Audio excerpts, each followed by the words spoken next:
लंबे समय से यादव समाज के द्वारा अहीर रेजिमेंट बनाने की मांग पुरजोर तरीके से उठाई जा रही है और आज राजधानी जयपुर में एक अनूठा जनसैलाब देखने को मिला। राजधानी जयपुर की सड़कों पर यादव समाज के बहुतायत में लोग इकट्ठे हुए। हर एक नेता यादव समाज का आज इस जनसैलाब का हिस्सा बना। इसी कड़ी में बहरोड से कांग्रेस के दिग्गज नेता हमारे साथ में मौजूद हैं। उनसे भी जानेंगे इस अहीर रेजिमेंट की जो ये मांग उठाई जा रही है कितनी जायज़ है, कितनी नाजायज़ है, और लोगों के मन में ये सवाल ज़रूर उठता होगा कि चुनावी साल में इस प्रकार का एक बड़ा सम्मेलन करना कहाँ तक उचित है। सर, बहुत बहुत स्वागत है आपका नवतेज टीवी में। सबसे बड़ी बात यह है कि एक अपार जनसैलाब आज अहीर रेजिमेंट की मांग को लेकर देखा गया। करीब लाख से भी ज़्यादा लोगों की उपस्थिति राजधानी जयपुर में देखी गई। क्या कहना चाहेंगे? देखिए, ये बहुत पुरानी मांग है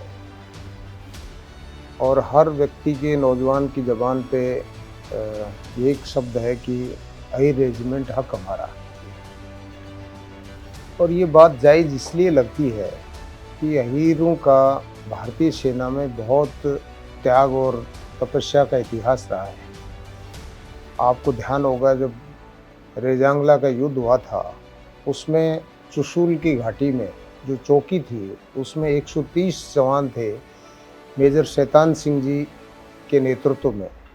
उन 130 नौजवानों में से 113 यादव शहीद हुए थे और उन 130 जवानों ने चाइना के 3000 सैनिकों को नेस्तनाबूद किया था और बिना हथियार के और हाथों से, पत्थरों से, बटों से मार मार करके चीनियों को 3000 लोगों को मारने का काम किया था। वो उनकी शहादत है अहीरों की। उसमें 130 में से 113 यादव शहीद हुए थे। उसके बाद में भी आपने देखा कि पार्लियामेंट पे जब हमला हुआ था, उस पार्लियामेंट को बचाने का काम भी नीमका थाना के जगदीश यादव ने किया था। इसी तरह से अक्षरधाम पे गुजरात में जब आक्रमण हुआ था, बमबारी हुई थी, उसमें भी शहीद सुरेश कुमार बहरोड से शहीद हुआ था। और इसी तरह से स्वतंत्रता आंदोलन से पहले 1857 की क्रांति में के अग्रदूत राव तुलाराम जी हुआ करते थे, जिन्होंने अंग्रेज़ों से लड़ते लड़ते बहुत शहादत देने का काम किया था। और उनके टाइम से ये अहीर रेजिमेंट की मांग चल रही है। आज आपने देखा कारगिल के युद्ध में, आज जो इस अहीर महासम्मेलन के मुख्य वक्ता थे योगेंद्र सिंह जी, कर्नल योगेंद्र सिंह, उस व्यक्ति वो आज जिंदा शहीद के रूप में आज हमारे बीच में है। वो कारगिल का हीरो है। आज का ये जो महासम्मेलन था, आज राजस्थान के अहीर सभा के प्रदेश अध्यक्ष, अलवर के पूर्व सांसद माननीय डॉक्टर करण सिंह यादव जी की अध्यक्षता में मुख्य वक्ता परमवीर चक्र विजेता योगेंद्र सिंह यादव के सानिध्य में हुई थी। आपने देखा कि ऐसा कोई जिला छोड़िए, तहसील छोड़िए, तो गांव भी नहीं बचा जो इस जवाब से राजस्थान भर से, यूपी से, हरियाणा से, राजस्थान से, गुजरात से, छत्तीसगढ़ से कई स्टेट्स के लोग इसमें शामिल हुए थे। और ये देशव्यापी मांग है, अकेले राजस्थान के अहीरों की मांग नहीं है। ये पूरे देश के, चाहे मध्य प्रदेश का हो, चाहे बंगाल का हो, चाहे बिहार का हो, चाहे यूपी का यादव हो, हर व्यक्ति के जबान पे है कि हमारा रेजिमेंट बनना चाहिए। आज जो ये महासम्मेलन आयोजित किया गया था, ये 5-7 मुद्दों को लेकर के था। एक था कि अहीर रेजिमेंट बने, दूसरा था कि सभी समाजों की बोर्ड बने हुए हैं।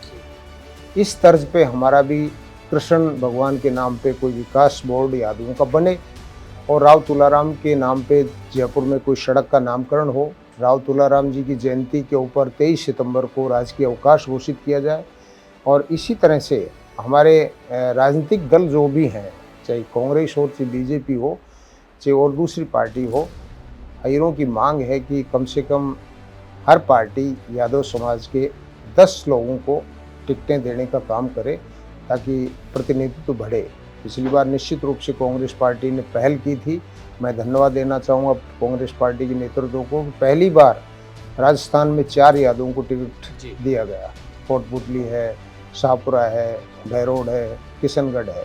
बीजेपी हमेशा कभी 2 से ज़्यादा टिकटें देने का काम नहीं किया है, लेकिन अब धीरे धीरे मांग उठती जा रही है। मैं आज इस कार्यक्रम में राजस्थान अहीर सभा का सेक्रेटरी होने के नाते और पंचायत समिति बहरोड का प्रधान प्रतिनिधि होने के नाते आज सैकड़ों वाहनों के साथ में इस यादव जनजागृति महासम्मेलन में शामिल होने का काम किया था।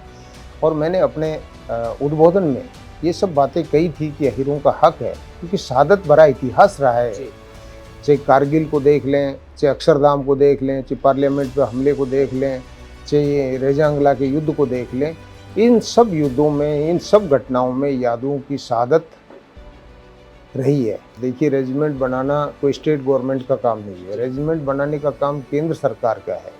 तो हमने मांग की है, ज्ञापन भी दिया है माननीय नरेंद्र मोदी जी से, और यहाँ पर भारतीय जनता पार्टी के लोग भी थे। वर्तमान सांसद महेंद्र बालकनाथ जी ने भी इस बात के लिए कहा कि हमने भूपेंद्र जी यादव और उनसे सलाह करके मोदी जी के संज्ञान में लाने का काम किया है। तो ये जहाँ भी यादव बैठा है, चाहे किसी पार्टी में हो, पिछले दिनों हमारे राजस्थान अहिर सभा के प्रदेश अध्यक्ष डॉक्टर करण सिंह यादव जी ने इस मांग को पार्लियामेंट में उठाया था, और अभी डीपी यादव जी सांसद आए थे, उन्होंने भी इस बात को उठाया था।